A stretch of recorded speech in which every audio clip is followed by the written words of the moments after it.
Hello, hello. Okay, you can hear me. Great, great. That's always the first question. Last time someone had to scurry on from on stage and like touch me a little bit, and then you could hear me. So good to be here. Thank you so much. This has been such a fantastic and polished conference, and that ends right now. So I am a go-to-market operator, and that means I've spent the last 10 years of falling up the stairs to figure out what the am I doing? How can I potentially solve these problems? I can't do 10% of what's on my plate.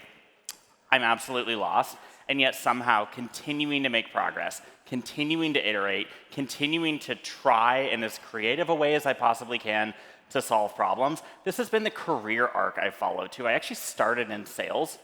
I was an AE, got fired after like 6 months, and then I was an SDR and got fired after like maybe a year. Like I was awful at it. And so that's why the problem I'm here to talk about today, which is rebuilding trust with sales, is one that really hit me close to home because I knew this is an extremely, extremely hard job. We ask so much of our sellers, and by the time we had Clay and we had some new options and ways to actually change things, we had hit a really bad point where we were constantly unable to support them with some of the really, really difficult things we were asking them to do.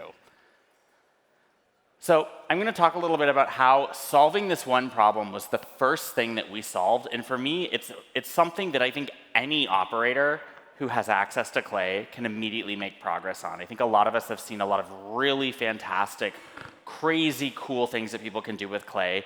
This is not that sexy, but this is a fundamental problem that we just could not get past. It's also really similar to how we built our own platform, our own AI agent, Finn, of whom Clay are very happy customers. So objectively the best customer service AI agent on the market. And if you've ever talked to Clay support, it's likely that you've talked to Finn. Does a fantastic job. But it's the same thing. You know, back in late 2022 when generative AI became the new hot thing, we figured we need to solve the same problem we've been trying to solve by incorporating new technology and completely changing the paradigm. And we realized this after the fact, but that's essentially what we were doing as soon as we introduced Clay into trying to solve these kind of age-old, perennial problems that we had supporting our field.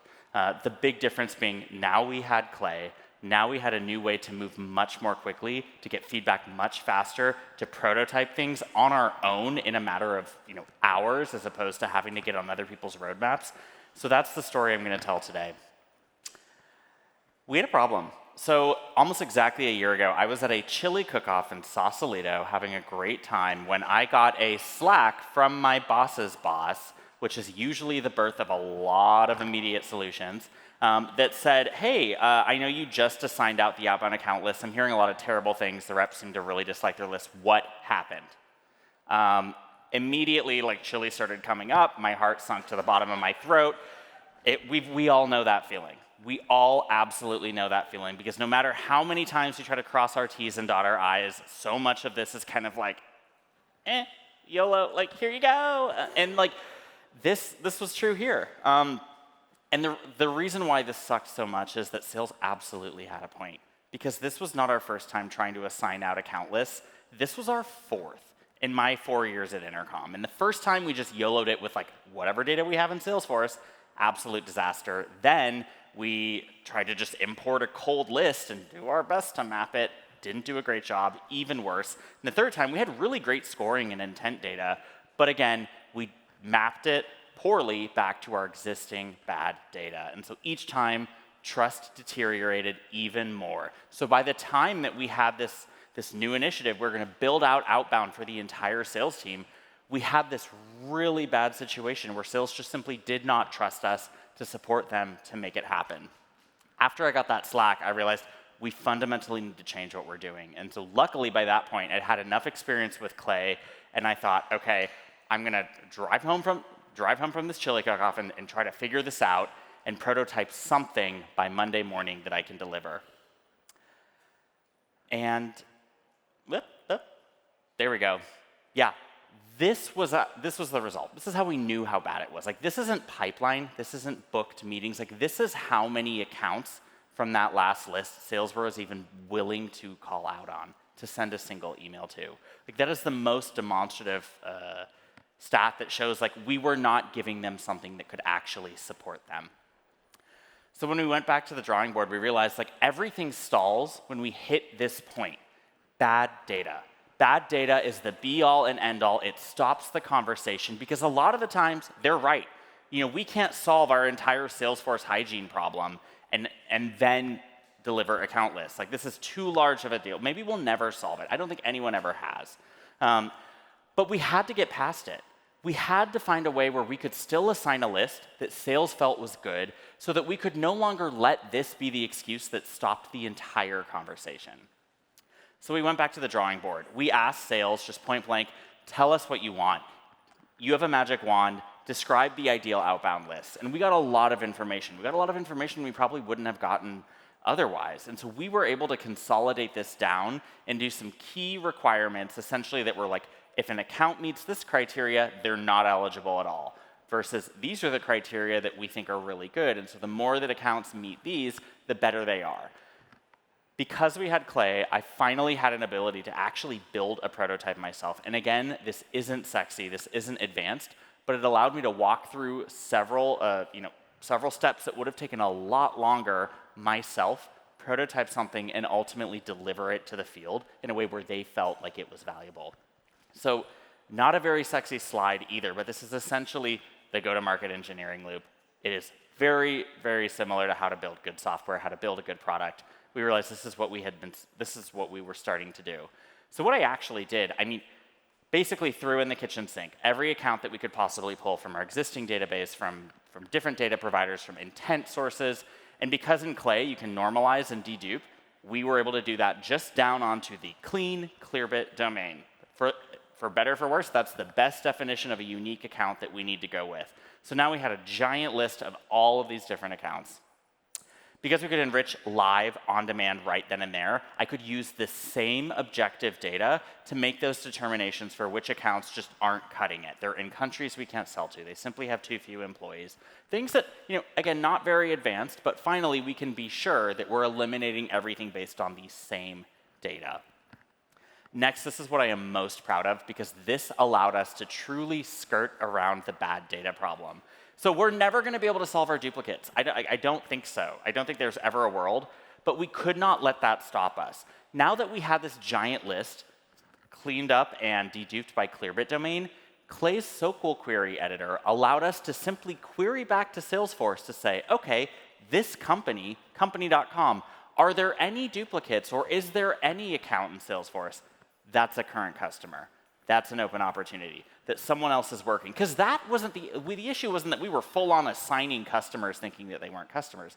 The issue is that we've got duplicates and the account we assigned looked great, but there's actually a duplicate that's in a relationship with us already. And our sales team is strictly monogamous.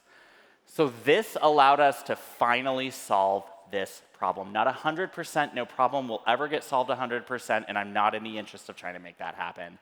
Finally, this is where I am most excited. So we asked sales to wave a magic wand. We did over-the-shoulder ride-alongs. We asked them, what are you looking for when you're spending that 30 to 90 seconds researching an account?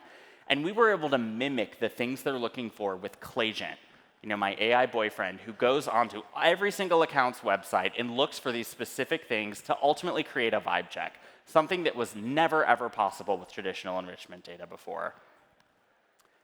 And the result was that next list that we assigned, less than a week later, 72% of the accounts had activity within the first week. Again, we aren't talking about pipeline or meetings, but we are talking about an indication that what I had prototyped over a weekend with chili-induced indigestion was actually able to get us much further than any of our previous processes before. This was a fundamental game changer.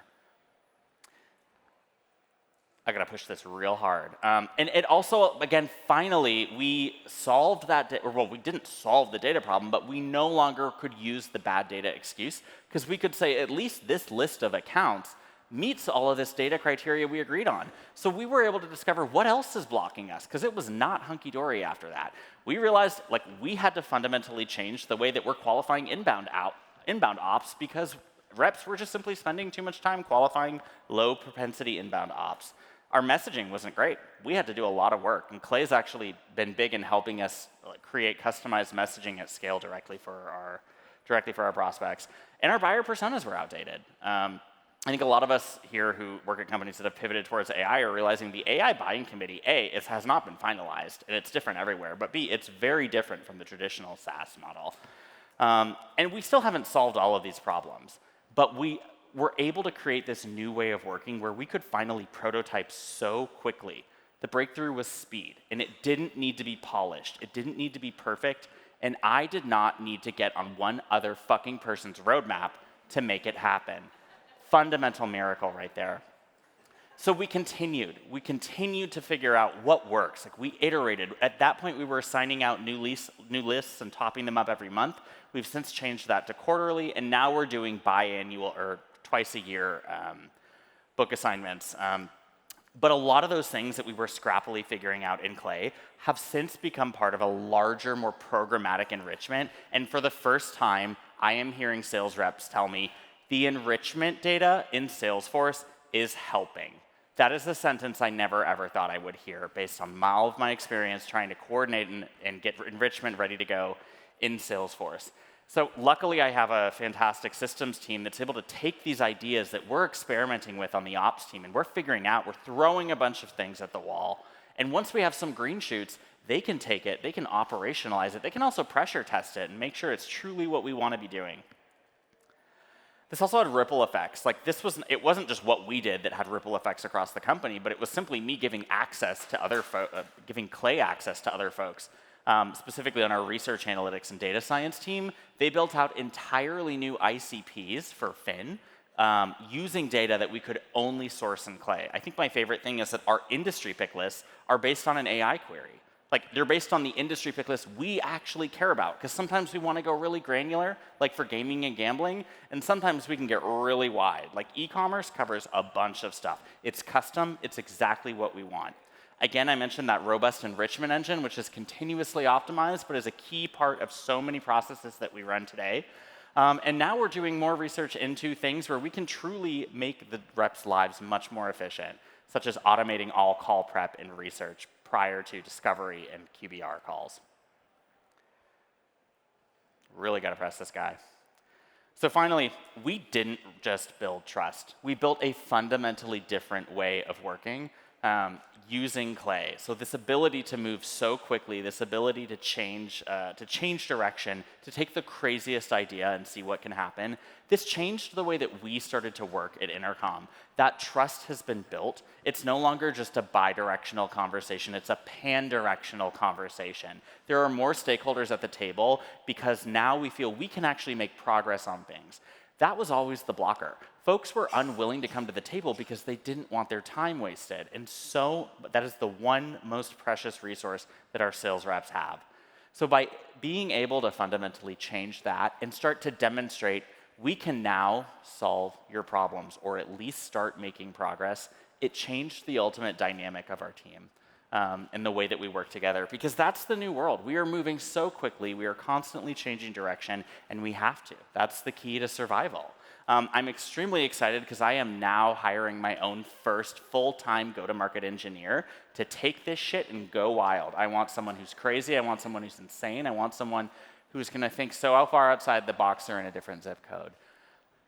We fundamentally changed what worked for us here at Intercom. And again, my favorite part of this is that, like, it doesn't need to be advanced. It doesn't need to be crazy. This got us from 0 to 1. It allowed us to start to develop that trust back. It allowed us to constantly iterate. And it allowed us to go from a place where we thought there's probably no way we're ever going to be able to do this to yes, we absolutely can. So thank you so much.